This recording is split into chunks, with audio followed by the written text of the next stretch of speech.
Hi, everyone. Welcome to Dividends, the show for and about your College of Business.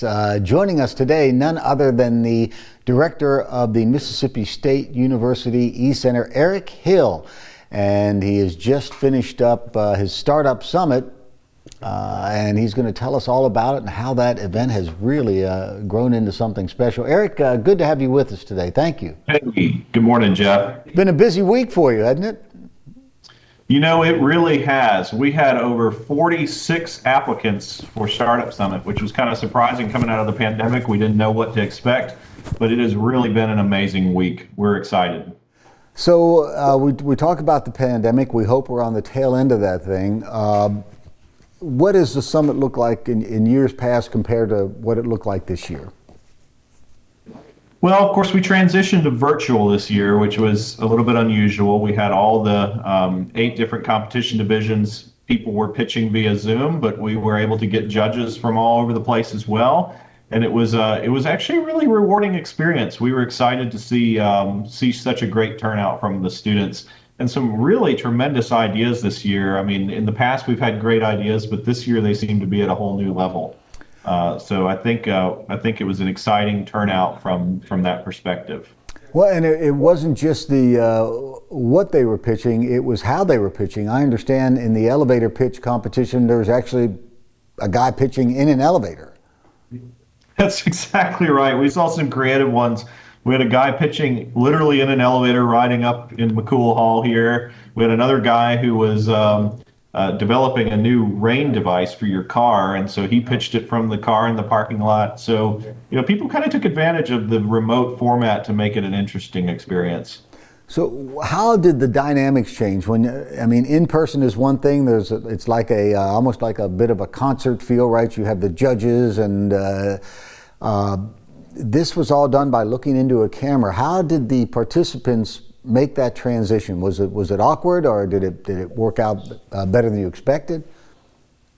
It has worked out far better than expected, and the point you raised actually was a concern of our teams of whether we could keep it a fun, interesting event despite having this camera barrier. I think the year of 2020 in the past 12, 13, 14 months has trained people on how to do Zoom well. And so for our students, I think that was not a hard transition to make.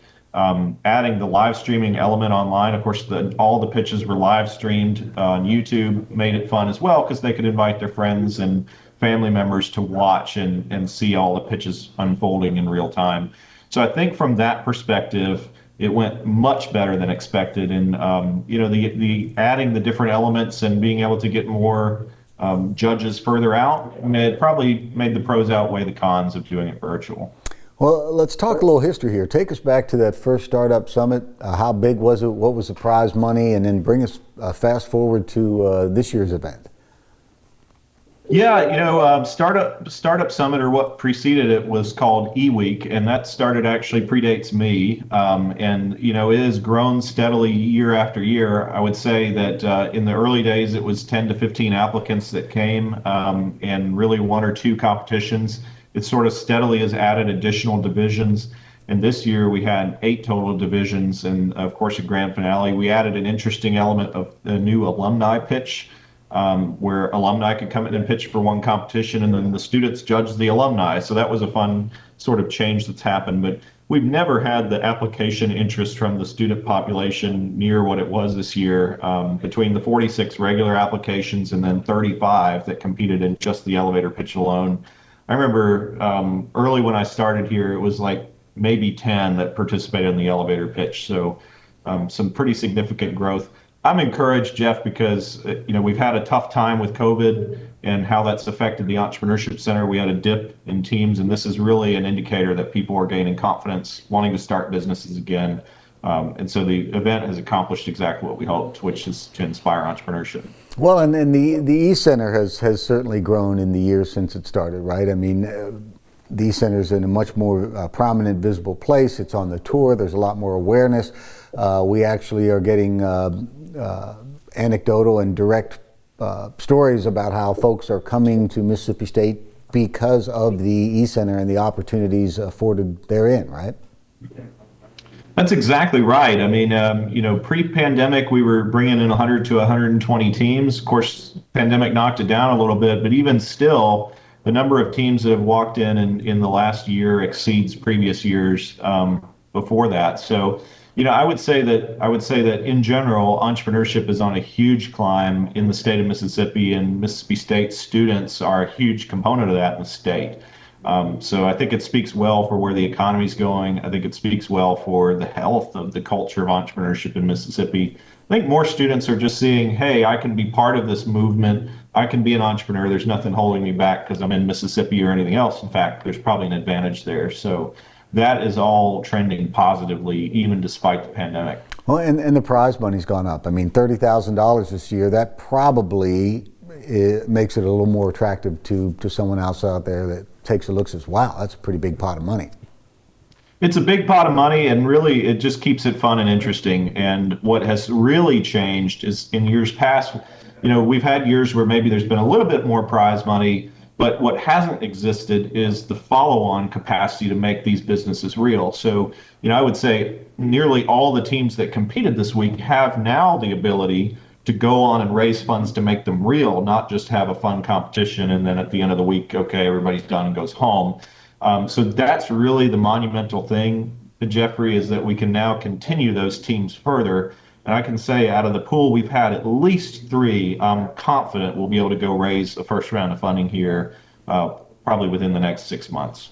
Well, if not sooner. Thank you so much for the update. Congratulations, not just on this year's success, but just on the continued growth in the quantity and quality of startups out of the East Center. Eric, appreciate your time today. Thank you very much. Good to be here. We'll take a break. Be back with more in just a moment. Stay tuned.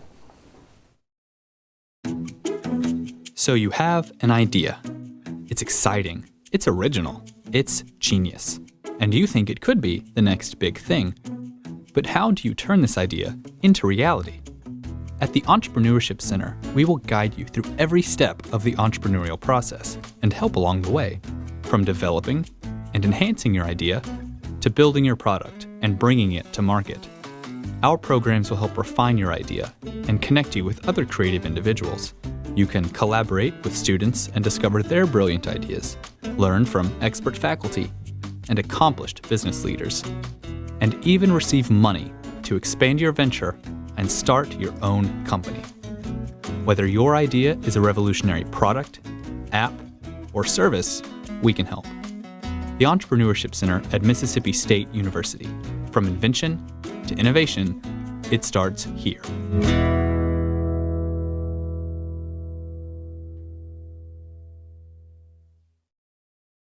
Welcome back, everyone. Joining us now is Cameron Maddox, and he has been a fixture at the East Center for the past several years. He's graduating in May. We're going to miss him, but we want to hear about his time here at Mississippi State and his entrepreneurial journey and his time in the East Center. So, Cameron, thank you so much for joining us. Thank you. All right, so you are a finance or accounting major, correct? That's correct, accounting, and then I also got my degree in marketing. All right, well. so what brought you, and where are you headed? You're up to Memphis, right? That's correct. Yeah, I'll be starting a job with an accounting firm up there called Deloitte. So that's where we'll be headed. And getting married in June. That's correct as well. Wow. I actually met her at the East Center. So. All right. Well, what brought you in the East Center in the first place, unless you were following her? Sure. So, no, I had a fraternity brother that came to me, and he had a business idea for a golf cart taxi service. And when he first came to me, we ended up going to the East Center, not having any idea what we were doing. And after a little bit of funding and a lot of advice, we managed to get everything started. So wasn't even my idea to first go to the East Center. It was his. So can't take too much credit. All right. So that business ultimately didn't pan out. But you got a lot of experience from it, and you are on to a new business idea that frankly, at the East Center, we think really has some legs and could really be successful. Tell us about Dealio. Sure, yeah. So Dealio is an automated texting service that sends you tonight's local food and drink deals right to your phone. So what makes us different than other companies that have tried to do this is that we've automated the entire process. So we don't have to rely on crowdsourcing the information or restaurants putting in the deals manually or even searching for the deals manually ourselves. So by automating the process, that's really what has made it a much more innovative approach to a kind of a niche in the startup industry that has been struggling with this for the past 10 years. So what happens, and I'm signed up for this so I know, is every day, early, mid-afternoon, I get a text from Dealio that tells me where all the happy hour food specials are in my community, right?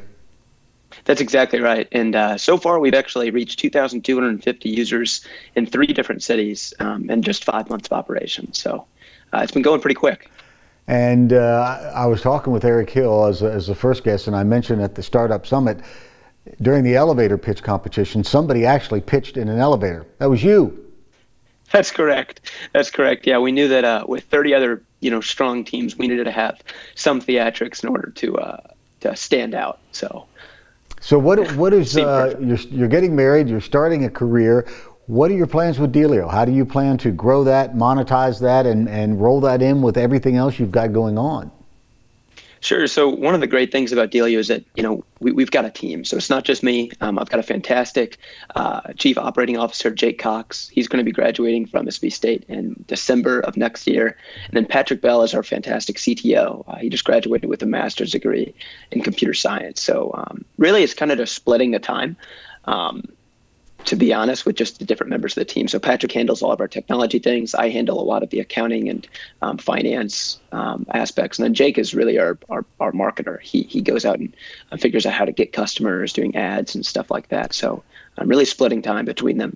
So as we wrap it up here, how has the eCenter, what tools has it given you? And I'm hoping the answer includes not just the mechanics of starting a business, but finding that work-life balance as well. But I'll let you answer. Sure.